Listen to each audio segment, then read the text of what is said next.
वेळेस जुन्नर सहकार कारखान्याची निवडणूक जाहीर होईल त्यावेळेस पाठीमागच्या सारखीच शेतकरी संघटना ही स्वबळावर निवडणुकीला सामोरी जाणार आहे हे आज मी या ठिकाणी तुम्हाला सांगतोय। त्याचप्रमाणे जिल्हा प्रशासन पंचायत समिती असेल ह्या निवडणुकीला सुद्धा शेतकरी संघटना तितक्याच ताकदीने तोडीसतोड उमेदवार देऊन निवडणुकीला सामोरी जाणार आहे। आता शासनाचं ज्यावेळेस धोरण ठरेल जिल्हा परिषद पंचायत समितीच्या निवडणुका कधी जाहीर होतील शासनाच्या अधीने, परंतु विघ्नर सहकारी साखर कारखान्याची मुदत ही फेब्रुवारी महिन्यामध्ये एंडिंगला संपत आहे। त्या अनुषंगाने जी होणारी निवडणूक आहे ही निवडणूक प्रत्येक गटामध्ये शेतकरी संघटना तितक्याच तोलामोलाचे उमेदवार देणार आहे। आपल्या जुन्नर आंबेगाव असं विघ्नर सहकारी साखर कारखान्याचं कार्यक्षेत्र आहे। त्या अनुषंगाने जुन्नर हा 1 नंबर गट आहे। त्या ठिकाणी सर्वसाधारण पुरुष म्हणून 3 उमेदवार आहेत।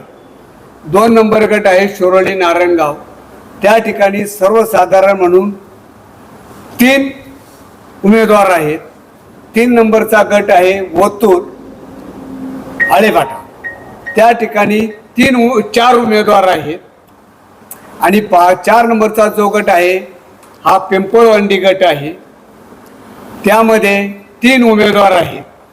5वा जो गट आहे तो घोडेगाव गट आहे आणि त्यामध्ये सुद्धा 3 उमेदवार आहेत। आणि कॅटेगरीतले 5 उमेदवार आहेत, त्यामध्ये 2 महिला राखीव, 1 ओबीसी आणि SC आणि NT अशा 21 जागा या विघ्नर सहकारी साखर कारखान्याच्या संचालक मंडळाच्या आहेत। या 21च्या 21 जागेवरती तितक्याच ताकदीचे तितक्याच तोलामोलाचे उमेदवार येत्या निवडणुकीमध्ये स्वबळावर उतरवले जातील हे या पत्रकार परिषदेच्या निमित्ताने मी जाहीर करतो।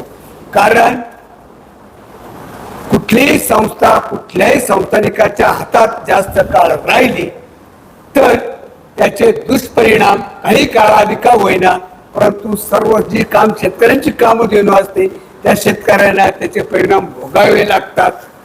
शेजारच्या आपल्या घोडगंगेचं उदाहरण घ्या, लोणी मावळाचं उदाहरण घ्या, पारनेरचं, आपल्या शेजारी असलेला अगस्ती कारखाना अकोल्यातला, त्याचप्रमाणे याचा थेऊरचा यशवंत सहकारी साखर कारखाना, संत तुकाराम कारखाना। त्याच्यामुळे ह्या वेळेस विघ्नर सहकारी साखर कारखान्यामध्ये परिवर्तन होणं करणं ही काळाची गरज आहे। म्हणून शेतकरी संघटना येतील त्यांच्यास न येतील त्यांच्याशिवाय या निवडणुकीला पुऱ्या ताकदीने सामोरी जाणारी आहे।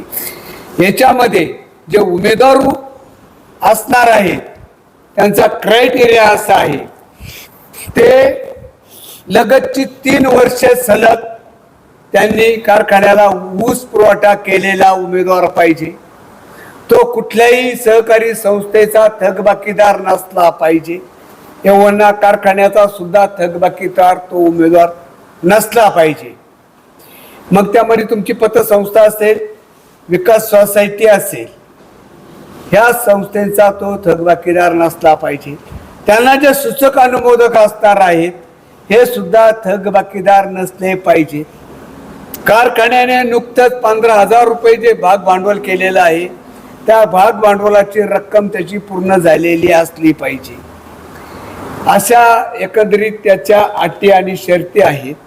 त्या अटी आणि शर्ती जे उमेदवार पात्र असतील, ज्यांना इच्छुक म्हणून उभे राहायची मनोकामना असेल त्या उमेदवारांनी ह्या निवडणुकीमध्ये जास्तीत ताकदीने उतरावं असं शेतकरी संघटनेच्या वतीने मी आवाहन करतो।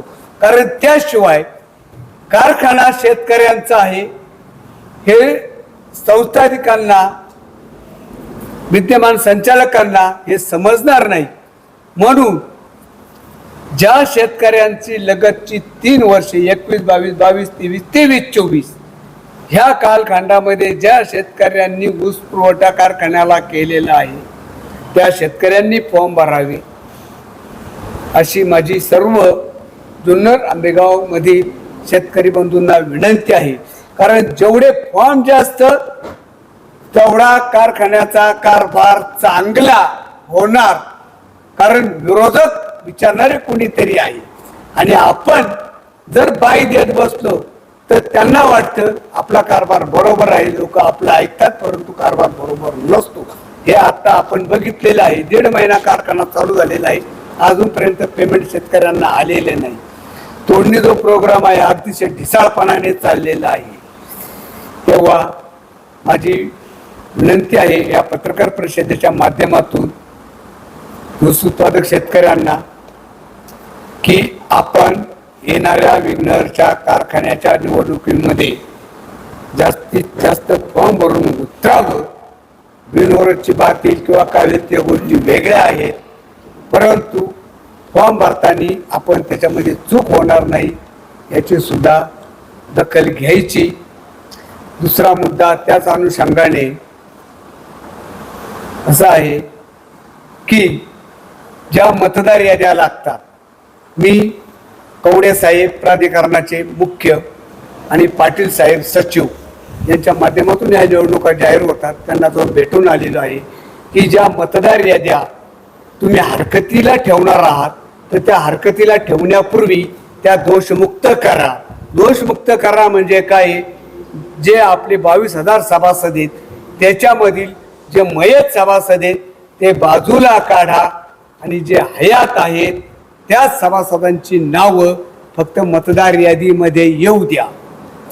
त्या अनुषंगाने मी पत्रव्यवहार त्यांना केलेला आहे, कारखान्यावरती सुद्धा पत्रव्यवहार केलेला आहे. आणि ह्या मतदार याद्या ठेवीत असताना जेवढी आपली गट ऑफिसं आहेत, जे 5 गट आहेत, त्या 5ही गटांमध्ये त्या मतदार याद्या हरकतीसाठी ठेवाव्यात आणि त्या हरकतीसाठी ठेवलेल्या याद्या ज्या पात्र याद्या होतील त्या सुद्धा प्रत्येक गट ऑफिसामध्ये पात्र याद्या ठेवाव्यात, जेणेकरून त्या उमेदवाराला आपण याच्यामध्ये आपलं नाव आलंय की नाही आले, आपण पात्र आहोत की नाही आहोत याची चाचपणी करता येईल. कारण पाठीमागच्या कालखंडामध्ये फक्त तहसीलदारला निहारला तिथेच मतदार यादी ठेवायची, त्याचा कधी त्यांनी पत्रकार परिषद घेऊन इलेक्शन कारखान्याचं लागले आजपर्यंत असं जाहीर केलेलं नाही. खरं तर हे कारखान्याने जाहीर करायला पाहिजे होतं मोठ्या मनाने, पण ते केलेलं नाही. असो, परंतु जी आता इलेक्शन होईल 25ची ती इलेक्शन शेतकरी संघटना पूर्ण ताकदीने लढवल्याशिवाय राहणार नाही. एवढं बोलतो थांबतो आणि आजची पत्रकार परिषद तुमच्या आभारानंतर मला आम्ही काही प्रश्न घ्यायचे नाही तुम्ही तो विघ्नर कारखान्याचा विषय काढला. विघ्नर कारखाना शेतकरी संघटना स्वबळावर लढणार. हो, तर तुम्ही विधानसभेला सर्वोच्च काम केलं. दुसऱ्या शेतकरी संघटनेचे नेते खांडगे यांनी आशाताई बुचकेंचं काम केलं. त्यांचं तुम्हाला पाठिंबा असेल एकला चलो रे? नाही, आता आम्ही म्हटल्याप्रमाणे जे येतील त्यांच्या सह न येतील त्यांच्याशिवाय, कारण पाठीमागचा इतिहास बघितला आपण मागल्या निवडणुकीचा, सगळे आमच्या बरोबर होते परंतु सगळे पळाले. त्याच्यामुळे जे होईल ते होईल, परंतु शेतकरी संघटना कारखान्याला कधीही बाई देणार नाही ही भूमिका आमची कायम आहे. असे जे काही छोटदास लोक आहेत त्यांना भविष्यकाळात परत विधानसभेला मदत नाही, असं होणारच नाही ना, असं होणार नाही. हे सगळे बरोबर येणार. सर्वसुरूने मागेला इलेक्शन मध्ये तुम्हाला पाठिंबा दिला होता, अचानक ते बाहेर निघून गेले चीनला फिरायला. तुम्ही त्यावर टीका देखील केली होती. आता विधानसभेला तुम्ही त्यांचं काम केलं, तुमच्यावरच काही लोकांनी विश्वास ठेवायचा. त्यावेळेस परिस्थिती अशी होती की शरददादा सोनवणे ज्यांच्या आधिपत्यापहिले खाली काम करत होते ते आपले माजी खासदार शिवाजीदादा आढळराव पाटील यांच्या कार्यालयामध्ये आमची मीटिंग झाली आणि शिवाजीदादांनी सांगितलं की आम्ही तुमच्या बरोबर आहोत, आपण निवडणूक एकत्रित लढवू. ही चर्चा झाल्याच्या नंतर पत्रकार परिषद झाली. शरददादांनी त्या ठिकाणी बाईट दिली. इथं फॉर्म एकत्रित भरले गेले. या सगळ्या घडामोडी तुमच्या डोळ्यासमोर झालेल्या आहेत. परंतु ज्या वेळेस शिवाजीदादा आढळराव पाटलांनी यांनी बिना शर्त सत्यशीलदादा शेरकर यांना पाठिंबा दिला, त्यावेळेस शरददादांची भूमिका ही द्विधा मनस्थितीत गेली आणि त्यांनी सुद्धा सांगितलं की बुवा आता आंबेगावमधून जर शिवाजीदादांनी कारता पायी घेतला, उमेदवार आपल्याकडे नाही आहेत, तिथले उमेदवार माघारी जाणार, तर मग निधर तालुक्याचं माझी लोकप्रतिनिधी प्रतिनिधित्व केलेले मी जर थांबलो तर काही गोष्टी वेगळ्या होतील. ठीक आहे, आम्ही त्यांना म्हटलं तुमचा विषय तुमच्यापाशी, परंतु आम्ही तुम्हाला कोणाला सोडणार नाही. तुम्ही आज शेतकऱ्यांशी प्रतारणा केलेली, म्हणून आम्ही त्यावेळेस आमचे 6 उमेदवार घेऊन लढलो. योगायोग असा की निवडणूक अधिकारी चांगले असल्यामुळं 3 वाजताच माघारी थांबली. ती जर तास 2 तास लेट झाली असती 6 मध्ये सुद्धा थांबले नसते वाणी साहेब. कारण हे आपल्याला माहिती आहे 15 दिवसाचा अवधी असतो माघारीचा. तो कालखंड फार मोठा आहे. त्या कालखंडामध्ये बरीचशी आर्थिक उलाढाल होत असते कारखान्याच्या माध्यमातून. म्हणजे विद्यमान संचालक कोणी असो त्या ठिकाणी ते ते करतातच. याच्या दबावान 4 रुपये देतो, काय खर्च झाला असेल तो घे, पण माघार घे. त्यांनी तर असं केलं काही ना, अरे कशाला 5 लाख रुपये खर्च करता, 50,000 आम्ही देतो, तुम्ही माघारी घ्या. अशा काही घटना झालेल्या आहेत ना आमच्या बाळासाहेब साडेचं असंच झालं. त्याच्यात जुन्नरचे माजी आमदार अतुल बेनके यांनी देखील त्या दिवशी जाहीर केलं की ते विघ्नर कारखान्याची निवडणूक लढणार आहे.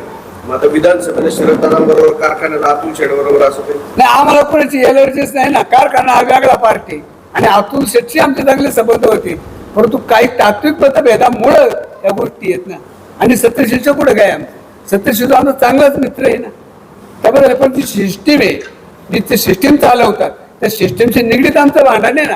आमचं भांडण काय आहे, आज शेतकऱ्यांना चांगले पैसे द्या, तुम्ही एवढं गव्हाणीचं काम केलंय, तुम्ही इथूनचा प्रोजेक्ट उभा केला, CNGचा केला, किती पारदर्शकपणाने केला, किती लोकांसमोर मांडला तो, किती जाहीर वाच्यता त्याची केली, किती टेंडरिंग केलं, कुठल्या पेपरला आलं, या सगळ्या गोष्टी आम्हाला सांगा ना तुम्ही. गडबड झाली गडबड झाली असं वाटतं का? ते आगामी काळात होईल ना, सगळं होईल ना त्यावेळेस. अतुल बेनके हे म्हणतायत की कारखान्याची निवडणूक लढवणार आहे. तुमची काय दोघांमध्ये काय चर्चा वगैरे झाली आहे का? कोणाची नाही, अतुल शेठशी आमची अजून चर्चा नाही, परंतु ते आले तर त्यांच्यासोबत. परंतु पाठीमागचा इतिहास बघितला त्यांच्या आपण विश्वास ठेवायचा किती ना, म्हणून आम्हाला आमच्या ताकदीने त्या निवडणुकीला समोर तुम्ही विश्वास ठेवला ना. हा? ज्या शरददादांनी विघ्नर कारखान्यावर तुम्हाला मदत केली नाही त्यांच्यावर तुम्ही विश्वास ठेवून विधानसभेला सोबत गेले. मग आता तुम्ही सोनवण्याची तुमची काही चर्चा झाली का विघ्नर बद्दल? बघा आता वाणी साहेब सगळ्याच गोष्टी काय क्लिअर बोलता येत नाही. याला काळ आणि वेळ हे औषध आहे, पण सगळ्या गोष्टी होतील त्या शेतकऱ्यांच्या हिताच्याच होतील, यात तीळ मात्र शंका नाही. काही डिस्कशन होतंय का, झालंय का, काय प्लॅनिंग मध्ये आहे? नाही, सगळं प्लॅनिंग त्यांच्या पद्धतीने त्यांचं प्लॅनिंग चालू आहे. शेतकरी संघटना म्हणून आम्ही स्वतः आहोत. आम्हाला आमचं स्वातंत्र्य आहे. शेतकरी संघटना म्हणून त्यांचा आमदार म्हणून त्यांना स्वातंत्र्य आहे. अतुल शेठ म्हणून अतुल शेठला त्यांचं स्वातंत्र्य आहे. सत्यशीलदादा म्हणून त्यांना स्वातंत्र्य आहे. बुचकेताई म्हणून बुचकेताईंना त्यांचं ते त्यांच्या पक्षाची कामं करतात. स्थानिक स्वराज्य संस्था लढवायच्या न लढवायच्या, सहकारी संस्था लढवायच्या न लढवायच्या, हे त्याचं स्वातंत्र्य ज्यांना त्यांना आहे. तुमची चर्चा झाली का शरद सोनवणे सोबत या गोष्टीबद्दल? आता चर्चा ह्या होतच राहतात. हे झाली की नाही झाली? नाही, चर्चा चालूच आहेत ना. काय म्हणतात कोण सोनवणे? आता हे बघा चर्चा चालू आहे.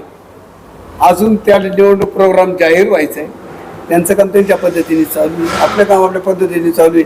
आपण जर आपले उमेदवार स्टँड नाही केले, ऐनवेळी आपल्याकडे कोण बघणार, कोण येणार, कोण आपल्याला विचारणार पाठीमागच्या कालखंडासारखं. पंचायत समिती जिल्हा परिषद लढवणार म्हणतात, कोणाची युती करून लढवणार, कोणत्या पक्ष युती करणार? आम्ही आमचे उमेदवार स्टँड करणार, त्यावेळेस जो येईल त्याच्याबरोबर, नाही येईल त्याच्याशिवाय. परंतु असे वेगवेगळे पॅनल उभे केले तर त्याचा तुमच्या मत विभागणीचा फटका सत्ताधाऱ्यांना मिळेल आणि तेच परत निवडून येतील असं नाही वाटत तुम्हाला? नाही, हे बघा आता पॅनल ते उभे राहणार, परंतु हे पॅनल उभे राहिल्याच्या नंतर बऱ्याच घडामोडी घडत असतात. माघारी होतात, कधी कधी बिनविरोधचा प्रस्ताव होतो. या सहकारी संस्थांमध्ये सगळ्या गोष्टी होतात ना, पॅनल टू पॅनल झाले तर चांगलंच आहे ना.